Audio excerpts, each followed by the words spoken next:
Guys,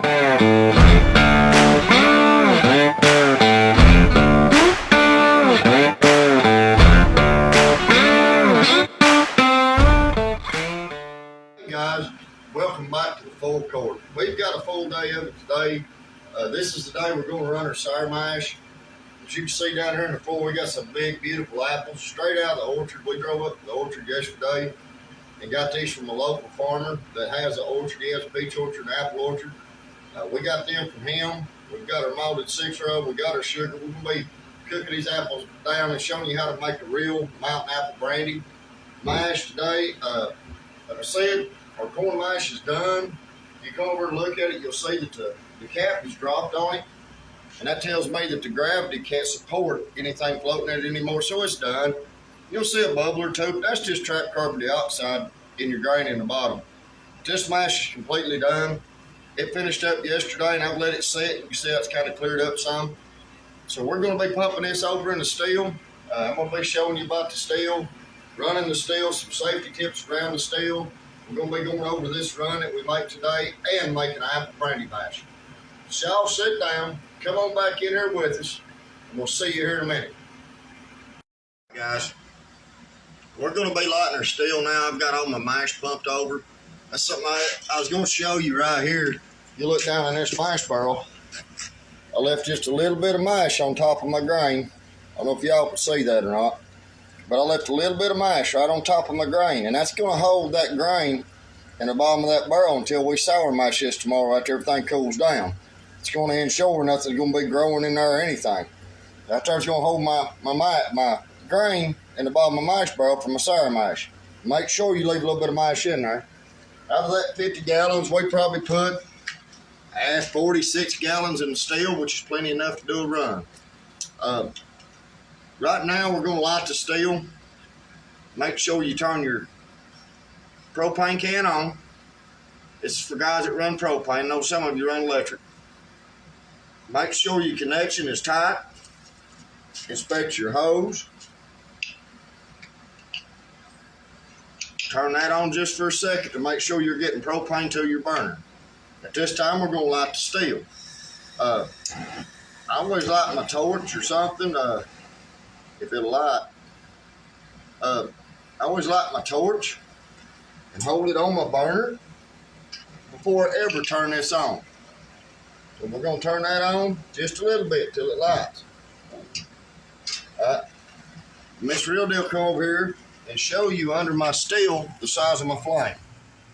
We're going to go over burner setup here in another video. I want to turn it up. See, the flame's not touching the bottom of my still.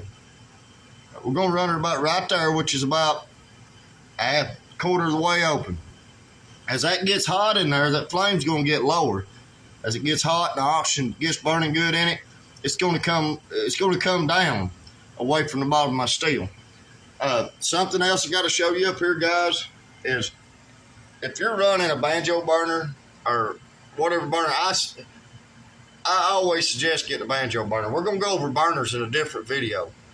Make sure you got an adjustable regulator. This is a 20 PSI. I recommend a 20. I have a 30 PSI on my other burner. A high pressure regulator, you get more BTUs with a lower flame out of a high pressure regulator. The still's lit. Y'all come back here in a second. We're going to cap this thing. We're going to make some paste and go over that. Then we're going to get into corn apples. All right, guys. We're going to make our paste for a still. I've always run paste stills, paste cap. My thumper, which now, if you look over here, it's got a plug in the top of it. We're going to go over this thumper that I had. It really wasn't built. It was an old steel that I had, and we had it converted over to a thumper. But I always run paste stills. And I always recommend, even if you have a tri-clamp cap and union connections, make sure you make you some paste, because one of these unions could go to leaking. There's no point shutting the whole run down just over one little leak. That way you can paste it up, get through your run, and deal with the leak after you run. This is some rye that I ground real fine. You can buy rye flour in a store. You know, I've used self-rising flour. I don't like it because it absorbs moisture from the steam a little bit more, and you have to use more of it. But I always try to use like a rye. If you're using flour, put you some oatmeal with it. Something that's going to get sticky. Now you don't want to make a paste too thin. So what I'm going to do, I'm going to dip me some water out of my worm here, out of my condenser. Put me a little bit of water in there on it. I'm just going to roll it around. Then I'm going to push it up in the corner. Let it absorb water on its own. That's why I like using fine ground grain, especially rye. Rye is the best paste you can get.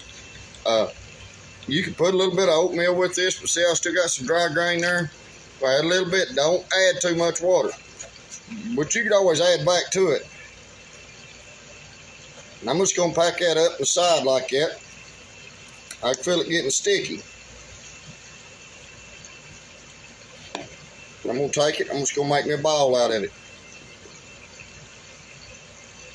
As that absorbs that water, that rye is going to get stickier and stickier like glue. Wheat flour, or fine ground wheat, or this whole wheat flour works very good for this. But if you're going to use wheat flour, make sure you get all-purpose, not self-rising, and do it. To me, I like it a little bit coarser like this is. It seems to fill in the gaps a little bit better. But now self-rising flour is good for the beginner because as it heats up, it's going to rise and expand and fill in the gaps for you. This right here is what I've always used. It's this good old rye, ground rye. All right, there we have it. There's my paste. I can pick it off, it'll stick. So we're going to get this steel capped. We're going to paste it up, and then we're going to get into doing our apple brandy, guys. Come on back here in a minute. All right, guys. Now we're going to cap our steel. We have our burner lit up under it. Our fire's up under it. She's starting to heat up. It's still probably 75, 80 degrees. I always cap my steel as soon as I light my burner. I try to get my steel capped and paste it up. Because if you wait till you get steam out of the top of your steel, it's going to be harder to stop the leak when you paste it because the steam just keeps wetting your face. So you want your face to be dry before your steel starts running. So this cap, this is a Thunder Road copper cap. Kevin Gordon, Thunder Road Copper, made this for me. To me, it's the best cap on the market, but I'm more of a traditional type person, so I like a traditional style cap. And I have a modern cap over here, and I have this one day on a video here pretty soon. We're going to go over cap design and what each cap can do for you, the advantages and disadvantages of each cap out there on the market. We're going to do that. Make sure you tighten your engines up, but don't over tighten. You don't have to tighten them too tight because as it heats up, that union is going to expand and seal itself. So all I do on my unions is I just snug it up, get her good and snug, like that. It ain't going to leak now. I won't have a leak in that until I get this damn pressure wrench off of it. Now my worm union, it's already tight. I done tightened it up early. So at this time, I'm going to take these two blocks. I'm going to set them up on top of my worm. The plug on my worm. See, that's just a plug. It's a wide open 6-inch port when you take that off. Then I'm going to take my center block and put up on top of my cap. Okay, now I'm ready to paste this thing. To get my paste, just pull me out a piece of that paste we just made. I'm just going to go around it like this right here. Some of it will fall. It don't matter. I'm just going to rub that down in that right there. My cap fits real tight. Now this steel used to have a cap that slid over this. It would leak more. A cap that fits down inside of this, it's tapered, won't leak as bad. So I'm going to paste my steel up here. That's another thing, guys. This right here is the first safety tip that I can give you. Make sure you can walk all the way around your steel. Keep everything out and around your steel. Make sure you can go all the way around it. Because if you can't get behind your steel, you may not find a leak that's there. I'm just going to take my finger, rub that in there, like that right there. And this cap ain't going to leak with this rye. I promise you. It will not leak. All right, guys, I'm going to finish getting this cap pasted up here. And then get my thumper pasted up. Then we're going to get into the apple brandy. All right, guys, we're over here coring our apples. You got to make sure you core your apple, get the seeds out of it. You don't want seeds in this. Apple seeds, when cooked or distilled, it's poison. So we got this little apple core here. I think this thing was like $26. I think Jimbo got it for us. As you can see, it takes the whole core out the apple and it slices it, cook it. So we're just going to throw it over. I got 2 gallons of water in my pot. If I have to add more, I will, and go from there. But right now we got 2 gallons of water in there, and we're throwing these apples in there. Now this is a bushel of apples, which is 40 pounds. So in that mash, I got to have 50 pounds. So I'm going to have to take 10 pounds out of another bushel. You need 1 pound of apples per gallon of mash, just like you do with anything else. Because we are adding malted 6-year-old barley to this. Because the husk make a damn good cap. It's going to tell us when our mash is done. Barley or oats, either one works phenomenal in this mash. You're going to want to do just like you did with your corn. Put about a pound of barley, ground barley or ground oats in your mash per 10 gallon of mash. So that way you got a good cap on it and stuff. And if you look down in there, I've cored a few here. These are some big old apples. And over here, I've already got my pot lit. It's already heating up. I already got my burner lit on it. And we're going to cook these things down for about an hour, maybe a little more than an hour. We're going to have to sit here and cook. That way, it gets down to a mush, and we can throw them off in our barrel. And what cooking them does, I know a lot of people use pectic enzymes and stuff. But up here in these old hills and hollers, we didn't have pectic enzymes. So we cooked our fruit when we made brandy mashes. And yeah, it's more a traditional way of doing it, but I think you get a better flavor out of it by cooking it because it draws everything out of your fruit. So I'm gonna continue coring these apples here. Got the steel getting hot. When we start running, I'm gonna go over my flake stand setup and how you could have a more consistent run just by changing your flake stand up a little bit and doing it a little bit different way like I do. And it's just flowing water, guys. No ice, nothing. It's water flow. So y'all come back here in a little bit. We're going to cook these apples down. We're going to get this apple brandy mash made. We're going to be running the still. We're going to go over my thumper. While I run my thumper dry, don't put nothing in my thumper. We're going to go over that. So y'all hang out here at the full court. All right, guys. We're back over here at apples. You can see them dudes is cooking down good. I've got them at kind of simmering boil right now. What I did is I started out with 2 gallons of water. And as I filled my pot up, I added more water just to almost get to the top of my apples and just let them cook down. Get all that goodness out of them, all the flavor and everything. It's going to be right here in this pot. We're probably going to have to cook another run of these because this right here is only about 35 pounds. I need 50. So, but I'm just showing you need to cook your apples, any fruit that you do, you need to cook down good and get them down to almost mush. Y'all come back here in a second. I'm going to be over here at my flake stand. I'm going to show you my condenser and how I run it and how you can have more consistent runs with your liquor. Come on back. All right, guys. We're back. As I showed you, we was cooking apples. We're doing double duty today, run liquor too. I'm going to check the temperature of my still. As you see, I don't have a thermometer on it. It's already getting hot here. So that tells me it's around at 140 or so, close to 150. When it gets to this elbow, it'll be about 150. That's just my still. Your still's going to run different. The smaller the still, the different it's going to run. So make sure you get a good feel for where your alcohol vapor is.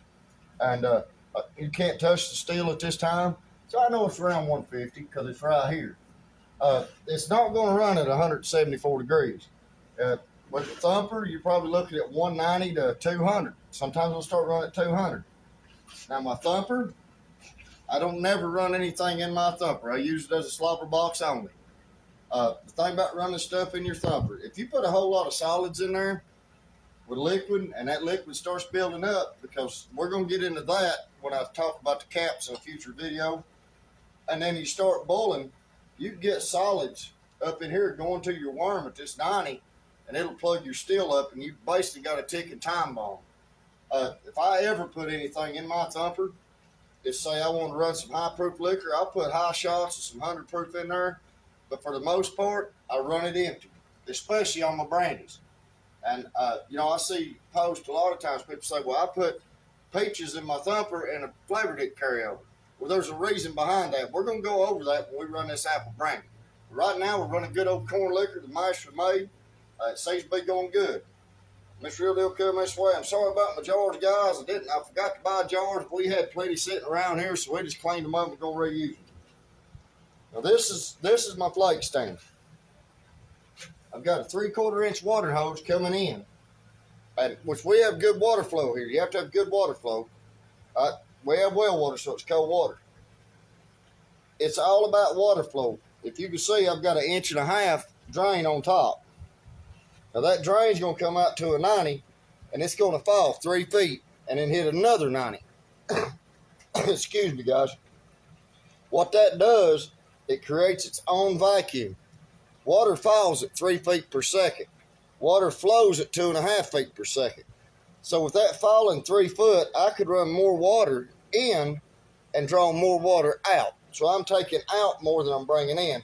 And that's just as cool as it could be. It'll stay that way throughout the whole run. If you put ice in your condenser, then you're going to have an inconsistent run, because as soon as that ice starts melting, the temperature starts changing in there. The colder the water don't mean the better the run. I always check the temperature at my distillate coming off my worm. I check my liquor temperature, not my worm temperature. And I usually do that by feel. Every jar be the same. So let me show you. It don't look like I'm flowing much water, does it? Come on, Miss Real Deal, follow. This is my water flow off my worm. That's how much it's taking off my worm.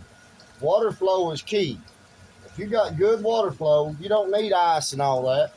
You can cool your worm with 65-degree water, 70-degree water. And you'll have a more consistent, better run. Y'all come back here in a little bit, and we'll get right into this running liquor. All right, guys, it's been a little bit since I checked the temperature of my still. I already know my still's hot. This pipe is hot going all the way into my thumper. So at this time, when your line arm is hot all the way into your thumper, so you need to start checking your thumper temperature. The thumper is getting a little bit warm, but not too warm. I'd say we're probably 175, 178 on this. So you need to stay vigilant of your thumper temperature, because as your thumper gets hot, it'll get pretty hot real quick. Then you got to start checking your worm to see if your vapor's moving to your worm. That's going to be a heat thing. If you can't hold your fingers on it, that's where the vapor is. It'll keep getting warmer. Once it gets on down here towards your coal, that's when you want to start looking for drips down here at the end of your worm. Then we'll be running liquor. We're starting our other batch of apples be cooking right now. We done got one poured over the barrel. Y'all come back here in a little bit. We'll be running this liquor, making some good Apple Mountain brandy. See y'all. Hey guys, we're back. We're getting a drip out of a worm now.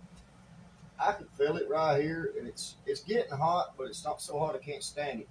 What's happened is it's condensing here in the air and running down. So it's really not down in the worm yet, but this is still methanol. This is still heads.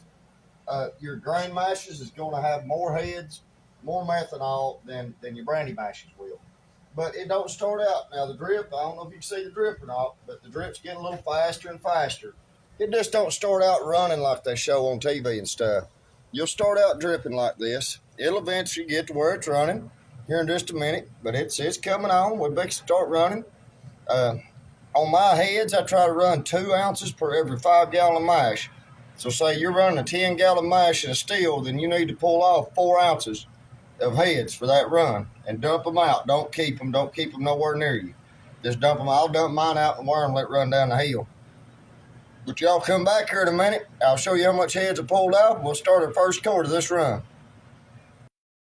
Hey guys, we're coming down to the end of a run here. If you'll notice this little funnel that we have, it's got like a little screen in it. Around here in East Tennessee, you get these gnats. If you got liquor mash, you got gnats. That'll keep the gnats out of your liquor. I'm gonna pull this jar off here. Here's the end. This here's the last quart we're gonna run out of this run. Boy, we're gonna have some real good sour mash out of this. I'm gonna go over that. We're gonna uncap the still here. I really don't care if you have a relief valve or whatever. Just uncap your still as soon as you're done. Just uncap your still. But we're gonna go over that here in just a minute. Let me get this jar right here switched out with this other. We're gonna shut this dude down. Look here, guys. That's still a clear quart of liquor. But when I shake it, so this fizzy like Coca-Cola and goes away, still keeps bubbles in it, I know right there I'm down almost to my tails. We're gonna go over keeping our tails in our still. Let me go over and get my gloves. I got them. Right, I got my gloves now. Put your gloves on. Now, it don't matter if you got a tri-clamp, it don't matter how many relief valves you got or whatever. As soon as you shut this bar off, uncap that steel. It's just the way it is, guys. And it just works out a lot better. That way, you know you're not going to implode your steel because you ain't got just a few seconds, maybe a minute or two to do this, you know.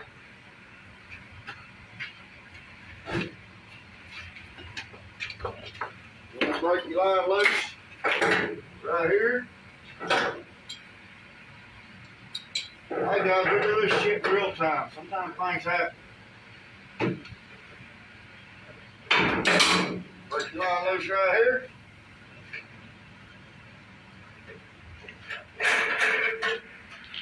Pick that up. Let that steam out. Well, you're not sucking anything. You're not creating a vacuum nowhere. Take the center block off. Pop my cap. Now, how easy was that? That didn't take no time, did it? Now we're done with this run. I'm gonna leave this mash in this still till in the morning. You don't want to put this very hot mash, 190, 200 degree mash, back in your barrel on your grain that you have, on your spent grain. If you do that, you're gonna kill everything that you built. Your sweet mash is just a base for your sour mash. We're gonna let the yeast in the bottom of that barrel, we have a yeast bed in there, work off this next run. We're never gonna add no more yeast to it.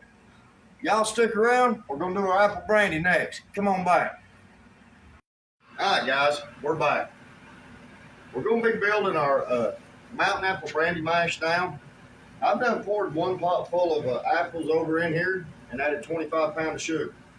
I need to put the rest of my apples in here that I cooked down and add my other 25 pounds of sugar. It's 50 pounds of sugar, 50 pounds of apples. And Miss Ruby will come over here and show you this. You'll see I cooked these apples down now. They're almost mush. But there's kind of like where you want them at. You need to cook them, they just start breaking up and releasing all the sugar and the flavors and everything. So at this time, I'm just going to pour it over in. Now for this mash, we're not going to be heating any water. We're just using the water and the liquid in our apples to dissolve our sugar. I guarantee you, I left my pocket knife at home, but that's fine. Hold on, guys. Give me just a second. I found one. Good old Case Double X. We're going to just put our sugar in there just like we do our sweet mash on our corn.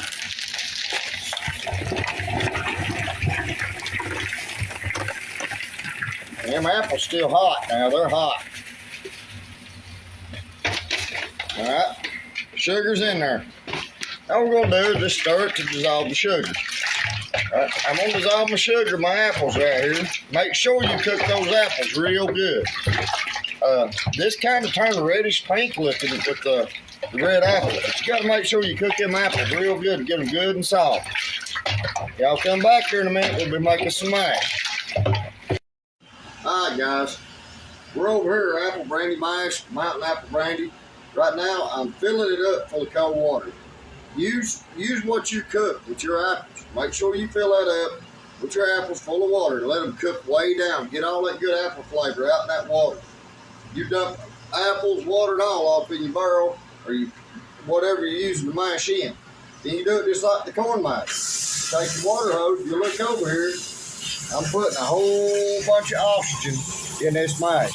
That's what we want. We want a whole lot of oxygen in there. I'm going to fill this up. We're going to pitcher malt. I got 6-year-old barley malt going in this. We're going to pitcher yeast. We're going to see how she works. The sweet mash on the corn, it runs about 4 gallons of liquor. I mean, that's usually normal because I leave all my tails in my still. It's still clear when we stop running, but I always shake that jar to see where the proof is. And there's a certain bead that I want on that. I think I showed y'all that. But how you make more liquor on a sour mash is you're leaving all your tails and all that spent mash in that still. You're putting all that right back over in that barrel, every bit of it, and you're going to let it work with sugar. So we're going to probably make 6 to 7 gallons out of the sour mash off that. So tomorrow morning, before I go to work, I've got to come up here and sour mash it. Let it sit in your still until it cools down below 100 degrees, guys. Do not put it back in there above 100. You're going to kill everything you work for. You've got a yeast bed in there. It's just dying to work again. So just put it right back in there on that yeast bed below 100. Add your sugar to it. Put about half of it in there. Put the sugar in there. Dissolve your sugar. Add the rest of it. You might have to add a little bit of water back to get back up there at your 50 gallons or 10 gallons or 20 gallons, whatever you took out. And just put you some malt in there and walk away. You don't have to add no more yeast to that sour mash because you already got your yeast already in there. Your yeast is already there, guys. Y'all come back here in a minute. We're going to finish this apple brandy mash up. We're going to get off here for today. All right, guys. I done checked this with my finger, stuck my finger in. It's cold enough to add the barley malt. And how I'm going to start the barley malt up, if you can see this, I've still got a quarter of a barrel to go. So I'm just going to pour my barley malt in there and start up with my water hose. Make it a lot easier for us here. If you get it cooled down fast enough, you can do that. This right here is just another way of stirring your malt and your yeast up in your mash.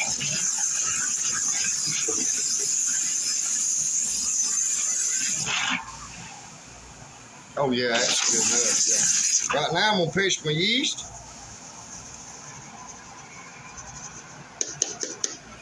Not as much yeast in this one, guys.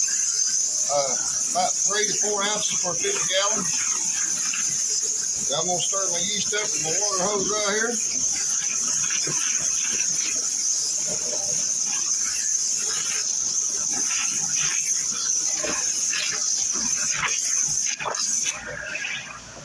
My yeast is stirred up.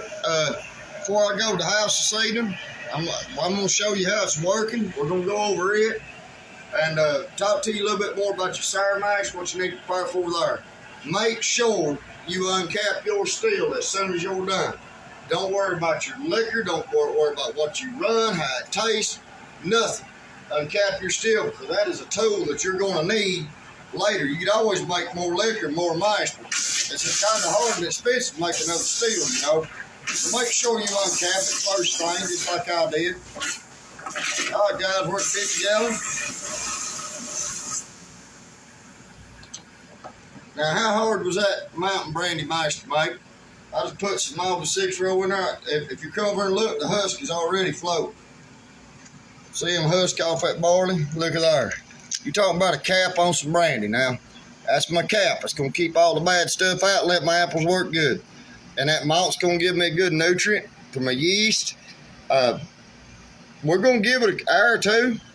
Like I said, before I go to the house, I've got to get up and go to work in the morning. So before I go to the house, I'll show you a little video of it working and go over a little bit more of your sour mash. So y'all come back here for a while. All right, hey guys. This here's going to be the end of this video. I'm sorry I hadn't got anything edited in the last week. As you can see, this right here's our apple brandy. After a week, it's still going strong, working good. This over here is our sour mash out of our corn rind. It's still working like a champ. The thing about this sour mash, guys, is the reason I want you to do it the way that I do it, is you don't have to have any yeast. You don't add no yeast back to this. All you need is your sugar and your malt. I think what I'm going to do is do a standalone, just a complete video on sour mashing when I run this run. I had it planned for this time, but this past week has been crazy with work and then that hurricane and all the flooding. But I'm going to end this video right here with this right here today. And we're going to go over sour mashing. As soon as I run this run, we're going to sour mash it right back in. So you can see the process in that firsthand. I'll get a little bit more in depth with it. Then we're going to run our apple brandy, see what we made there. All right, guys, y'all watch your top knot. We love you. We'll see you later.